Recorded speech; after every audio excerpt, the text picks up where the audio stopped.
अगला सवाल कांग्रेस पर है। कांग्रेस के बारे में ये तमाम चर्चा थी और रस्साकसी था जो जारी था।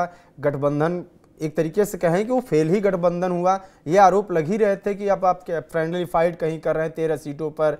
फिर ये इस बात की हम लोग चर्चा कई बार करते भी थे कि 13 सीटों पर अगर फ्रेंडली फाइट कर रहे हैं तो उसका असर बाकी और सीटों पर पड़ेगा।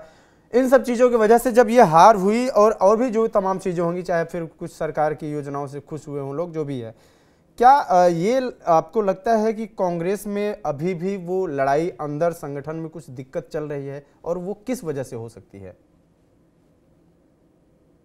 देखिए, एक तो कि कांग्रेस का सांगठनिक ढांचा बहुत कमजोर है। दो दो प्रदेश अध्यक्ष इनके पहले बने और समझिए ना कि प्रदेश लेवल पर कोई कमेटी नहीं बनी। ऐसी कोई पार्टी देखें कि प्रदेश अध्यक्ष बन गए हों, प्रदेश की कमेटी ना बनी हो। दूसरी चीज, अभी मैं देख रहा था राजेश राम जी जो इनके प्रदेश अध्यक्ष हैं, हार गए हैं, 28 लोगों पर शोकॉज नोटिस जारी किए। उसमें एक मेरे भी परिचित है, उन्होंने कहा कि भाई मैं तो सदाकत आश्रम में भी नहीं जाता था, हम कौन सी गलती कर दिए कि हमको भी शोकॉज नोटिस भेज दिए हैं कि नहीं नहीं कांग्रेस को हराने में आपकी भी भूमिका रही है, बताइए।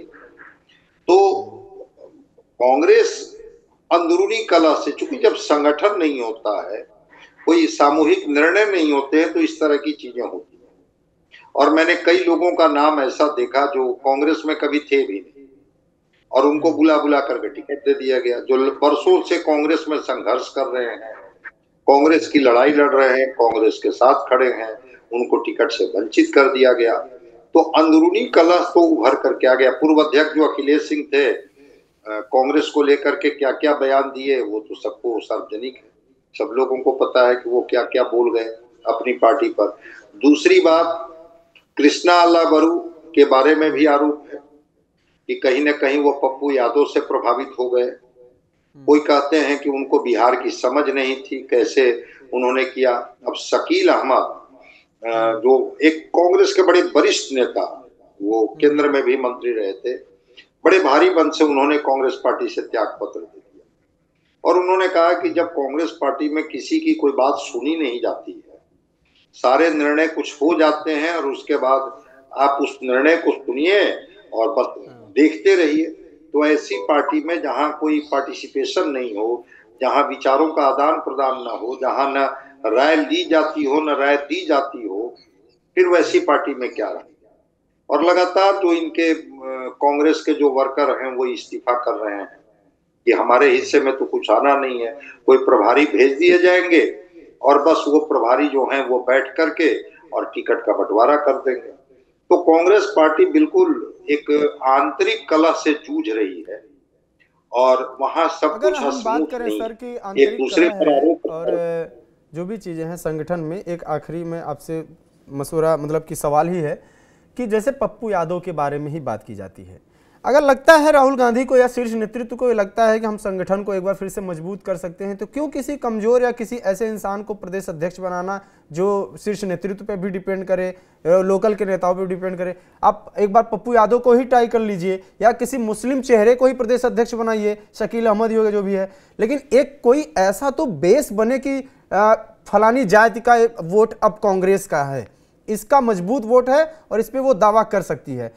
ऐसी भी एक कमी दिखती है जिसपे लगातार मुझे लगता है 5-7 सालों में भी काम नहीं कर पाई है। दलित का जो दिखा रहे थे कि संविधान का वो दिखाए, किताब लेके चले और राजेश राम, लेकिन दलितों का मोस्टली वोट ट्रांसफर हुआ है एनडीए में और 5-5 अब तो मंत्री भी बना के दिखा दिया उन लोगों ने।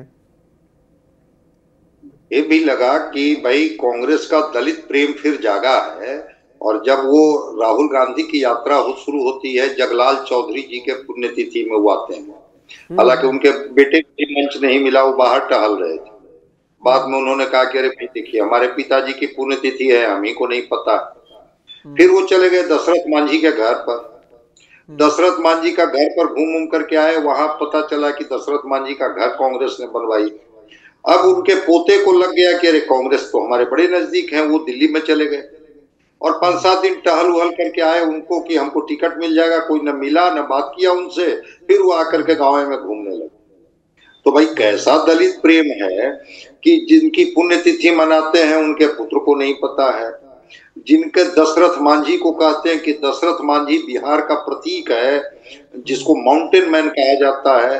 अब उनके पोता को टिकट देना तो छोड़ दीजिए, कोई कांग्रेस का आदमी मिला तक नहीं उनसे।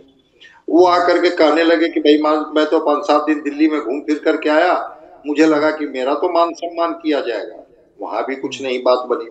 तो राहुल गांधी पहले स्थिर रहे तब ना। अब वो बिहार आए SIR करने, स्पेशल इंटेंसिव रिवीजन में आए, सड़क पर घूमे, लगा कि कांग्रेस को संजीवनी मिली, और फिर राहुल गांधी फिर बीच में गायब हो गए। तो जब तक राहुल गांधी जी स्थिर नहीं रहेंगे तब तक कांग्रेस के बारे में क्या कहा जा सकता है।